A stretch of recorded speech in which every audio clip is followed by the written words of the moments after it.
মাদারীপুরের শিবচরে তুচ্ছ ঘটনাকে কেন্দ্র করে পিতা ও পুত্রকে কুপিয়ে জখম, বাড়িঘর লুটপাট ও অগ্নিসংযোগের অভিযোগ প্রতিপক্ষের বিরুদ্ধে। বৃহস্পতিবার বিকেলে শিবচর উপজেলার পাঁচচর ইউনিয়ন বর্দোয়ালি গ্রামে এই ঘটনা ঘটে। আহতরা হলেন সূর্য মোল্লা ও তার পুত্র মাহিম মোল্লা। প্রত্যক্ষদর্শীরা জানায়, 2 দিন আগে শিবচর উপজেলার পাঁচচর ইউনিয়নে গাছ কাটাকে ও তুচ্ছ ঘটনাকে কেন্দ্র করে বিরোধ চলছিল। গতকাল বিকেলে সূর্য মোল্লা ও ইয়াসিন ব্যাপারীর সাথে তর্ক বিতর্কে দুপক্ষ জড়িয়ে পড়েন। ওই সময় সূর্য মোল্লা ও ইয়াসিন ব্যাপারী মহসিন ব্যাপারীর মধ্যে কথা কাটাকাটি হয়। এক পর্যায়ে দুইজনের মধ্যে হাতাহাতির ঘটনা ঘটে। পরে ইয়াসিন ব্যাপারী, মহসিন ব্যাপারী লোকজন মিলে সূর্য মোল্লা ও তার পুত্র মাহিম মোল্লার উপর ধারালো অস্ত্র দিয়ে হামলা চালায় বলে অভিযোগ ওঠে।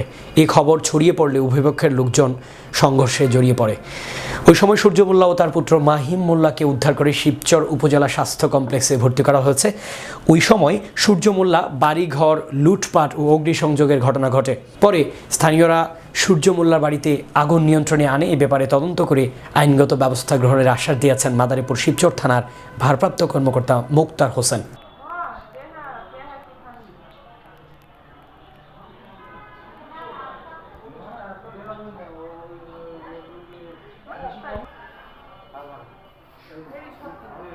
ঘটনা